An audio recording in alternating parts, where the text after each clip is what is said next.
Hey, what's going on, Who That Nation? It is yours truly, TJ Jones, the host of the State of the Saints podcast, giving you the State of the Saints podcast halftime report. The New Orleans Saints are down 9-6 going into the half. Man, this first half was one of the most piss poor performances I've ever seen in my entire life. You know, every single year we get all excited about the moves and the things that the New Orleans Saints do. And we get all hyped up about the aspirations of what this team can possibly be. And I know some people will probably say, yeah, this is just week one. But I'm just getting so sick and tired of watching the same old crap every single time I sit down and watch a New Orleans Saints game. You look at this offensive line, pathetic. Absolutely 100% pathetic. Trevor Penning. Look, I don't care what anybody says. I don't care what the onlookers say. I don't care what people think. Trevor Penning is not a left tackle. He is, at this stage of his career, he is not a left tackle. I look at Pete Skoranek, who was drafted by the Tennessee Titans from Northwestern this season. This dude was one of the best left tackles in the Big Ten in college football. They drafted him in the first round and they moved him to guard. I don't understand why the New Orleans Saints constantly are trying to make this dude what he is not. When he goes up against athletic defensive ends, he gets beat. How many times does he have to get beat over and over and over and over again for you to realize that this dude is not a left tackle? Rather give this dude some help, give him somebody to chip Arden Key or one of them defensive ends, or move him out of the lineup and put him in a jumbo package, put James Hurst on the outside, because this dude is not going to win this matchup. He is getting his ass whooped, absolutely whooped. And then speaking of which, where the hell are the wide receivers at? I mean, you can't get separation against this? Like the Tennessee Titans ain't got world beaters in the secondary. I mean, Christian Fulton was their best cornerback, and he left the game with a hamstring injury. You can't get off the line of scrimmage. And Derek Carr, what in the hell is going on? They're giving you opportunities at times. You got all day to throw the ball, and you don't deliver it. And then on a 2-minute drill, right? You throw the ball down the flat for an interception up the middle of the field. Bruh, this is the reason why when you have preseason and you have these guys on the sidelines with T-shirts and hats on and you got this new dynamic, this is the reason why these guys should have been out there. This is the reason why these guys should have got some more reps. But instead, you were content with having these guys on the sidelines because you tried to convince us that they would get it together. This team is sloppy. This team looks unorganized. It looks like the chemistry isn't there. And I don't know what to think. I do not know what to think, man. You look at these stats. This is absolutely pathetic, man. You get what, 3 trips to the red zone, and you can't cash it in.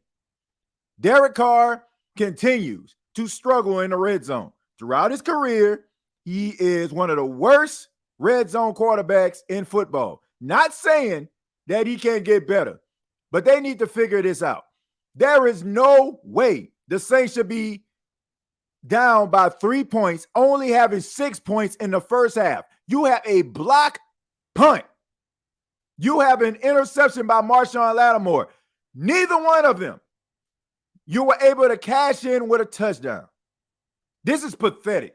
I don't care what anybody says. Look, you can be the biggest Saints fan as you want to. You can try to go ahead and debate this, but this is absolutely pathetic. This is the reason why those onlookers and those media people get on those big shows and they say the New Orleans Saints don't do anything, and they won't do anything. And I hate to say it, but if you continue to play like this, you won't do anything. And a matter of fact, where the hell is Jamal Williams? I only seen like a little sprinkle of them. I mean, I ain't seeing the establish of a running game. I ain't seeing nothing like that. What I expect in the second half, man, how about we just burn the tape of the first half, How about we get James Hurst on the outside? I don't know if Andrus Peat is all the way healthy, but damn, Trevor Penning is playing so trash. I miss Andrus Peat. Boy. How things have changed. Let's get Trevor Penning up out of there, man. He ain't ready for prime time. If Andrus Peat can play guard, please put him right there. Let's just try to establish the running game. And, man, Derek Carr, let's try to push the ball down the field. Like, I'm wondering, like, if this Derek Carr, Andy Dalton that we watching right now. Like, this is sad, man. Like, this is sad. Like, I do not want to continue to watch this type of football all season long. If this is what we are going to be seeing for 2023, nah, this ain't it. This absolutely isn't it. Derek Carr, 13 of 20, 142 yards, 0 touchdowns, 1 interception. He got sacked 4 times. I mean, look, some of those are on the offensive line, and then you have others that are on Derek Carr. 2 of those sacks are on Derek Carr because he's holding on to the ball too damn long. Like, seriously, this is the reason why people sit up here and call you trash. This is the reason why people say that, you know, all this stuff about, oh, is he a really good quarterback? Oh, he really not that good. This is the reason why people look at you and be like, you know what? This dude ain't it, right? You say all this stuff, do all the right stuff. You cry, you whine, you go home, and you know what I'm saying? Have your wife crying and all that kind of stuff. They're saying, oh, man, the Raiders treated me bad. Well, if you play like this, it was well within their rights. Seriously. I mean, you got to be able to get into the red zone. You got to get that ball out your hand. The best pass he threw was the first pass of the season to Michael Thomas. And you know what I'm saying? That felt like smoke and mirrors. Got us all excited, all worked up, thinking we about to see these boys score 30. And maybe they will. Maybe they'll come out in the second half with their head on fire. I hope so. But this ain't it. 13 of 20, 142 yards. Jamal Williams, 6 carries, 17 yards. Michael Thomas, 3 catches for 46. Jawan Johnson, 3 catches for 36. Rashid Shaheed, 3 catches for 29. Chris Olave, 3 catches for 29. And while I'm thinking about this, where the hell is Taysom Hill? Where the hell is Taysom Hill? Like, this was what I feared, Who Dat Nation. This is what I feared. I feared that the ego of Derek Carr, or them trying to cater to the ego of Derek Carr, would push out Taysom Hill. You got to get Taysom Hill involved. You got to get Taysom Hill involved. I'm not saying that Taysom Hill got to be playing starting quarterback, but get the man involved. He is a difference maker. Defenses have to change the way they approach the game when Taysom Hill is in the game, because they don't know if he's going to run. They don't know if he's going to throw. Get this man involved, okay? Have the defense guessing and figure out what they're going to do. Like, seriously, man, this conservative-ass play calling ain't winning jack. Ain't winning jack. Back to the defense, man. The defense, to me, is, carrying this team right now. You got to be impressed with Carl Granderson getting pressure, getting sacks. Brian Bursey getting a sack at the end of the half. You got Cam Jordan out there. You know what I mean? These guys are doing the right things. Look, I know some people talking about with Derrick Henry, but look, I don't care who you got on your defensive line. Derrick Henry is a beast. I don't care what y'all say.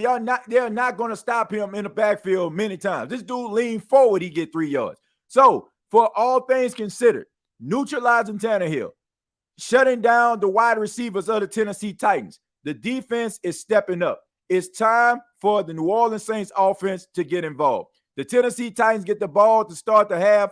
Let's try to get a stop, get the ball into the hands of the offense. And my goodness, Derek Carr, please make some better decisions. And please, pretty please, if you're going to have Trevor Penning out there, get that man some damn help. I'll be back at the end for the post-game show of the State of Saints podcast. And you can also, before then, check me out at 4:15 p.m. Eastern time on Bleacher Report. We'll be breaking down this game, win, lose, or draw. Hopefully, I have something else better to talk about than this piss-poor-ass performance that I seen in the first half. I apologize for my language, but hey, man, I love the New Orleans Saints. I know I got supposed to be like partial and stuff like that, but this right here, I just don't understand. Till next time, all I got to say is,